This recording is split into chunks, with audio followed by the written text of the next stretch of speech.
देश और दुनिया में कोरोना वायरस के केस कम होने की बजाय बढ़ते ही जा रहे हैं। वहीं भारत में कोविड-19 तेजी से अपने पैर पसार रहा है। पिछले 2 दिनों से लगातार 60,000 से ज्यादा मामले सामने आ रहे हैं। स्वास्थ्य मंत्रालय की तरफ से जारी किए गए ताजा आंकड़ों के मुताबिक देश में पिछले 24 घंटे में कोरोना वायरस के 61,537 पॉजिटिव केस सामने आए हैं, जबकि 933 लोगों की जान गई है। इन आंकड़ों के बाद देश में कोरोना वायरस की कुल संख्या 20,88,612 हो गई है। इनमें से 6,19,088 एक्टिव केस हैं। हालांकि 14,27,006 मरीज ठीक हो चुके हैं। वहीं आईएमए ने कोविड-19 संकट के खिलाफ लड़ाई में अपनी जान गंवाने वाले डॉक्टरों की सुरक्षा पर चिंता व्यक्त करते हुए प्रधानमंत्री से इस मुद्दे पर ध्यान देने की गुजारिश की है। आईएमए ने पीएम मोदी को लिखे पत्र में कहा है कि आईएमए की ओर से इकट्ठा किए गए नए आंकड़ों के अनुसार हमारे देश ने 196 डॉक्टरों को खो दिया है। इसी के साथ आईएमए ने पीएम मोदी से डॉक्टरों को सरकारी चिकित्सा और जीवन बीमा सुविधा देने की बात कही है।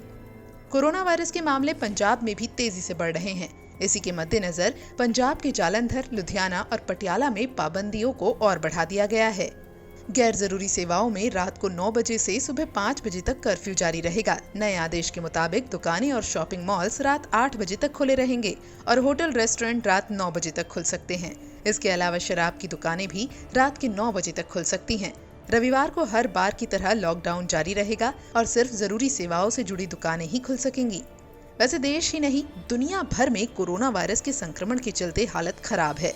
दुनिया भर में कोरोना संक्रमितों की संख्या 2 करोड़ के करीब पहुंच गई है। अब तक 1,95,23,000 से ज्यादा संक्रमण के मामले आ चुके हैं, जबकि 7,22,000 से ज्यादा लोग इस संक्रमण की वजह से अपनी जान गंवा चुके हैं। कोरोना वायरस के इन बढ़ते मामलों को देखते हुए दुनिया भर के वैज्ञानिक कोरोना वायरस वैक्सीन की खोज में जुटे हैं।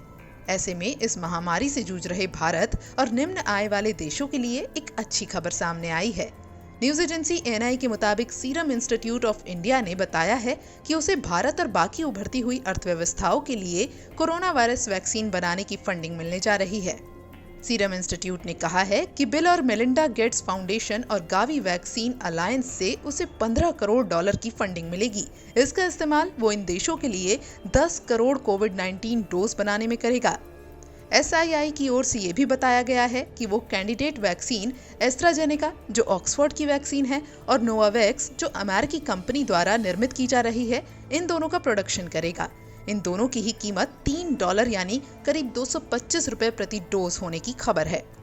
92 देशों में इन वैक्सीन का डिस्ट्रीब्यूशन कोवाक्स मैकेनिज्म के जरिए होगा। कोवाक्स का लक्ष्य 2021 के आखिर तक अप्रूव्ड और प्रभावी कोरोना वायरस वैक्सीन के 200 करोड़ डोज उपलब्ध कराने का है। वहीं अगर बात वैक्सीन की ही है तो एक अच्छी खबर रूस से भी है। दरअसल रूस के उप स्वास्थ्य मंत्री ओलेग ग्रेदनेव ने कहा है कि रूस 12 अगस्त को दुनिया की पहली कोरोना वायरस वैक्सीन को रजिस्टर कराएगा। वैसे यहाँ जानकारी के लिए ये भी बता दें कि Dainik Jagran corona virus vaccine या किसी भी दवा के इस्तेमाल की सिफारिश नहीं करता है, ना ही किसी दावे की पुष्टि करता है। दैनिक जागरण के वीडियोस सिर्फ और सिर्फ जानकारी के लिए हैं।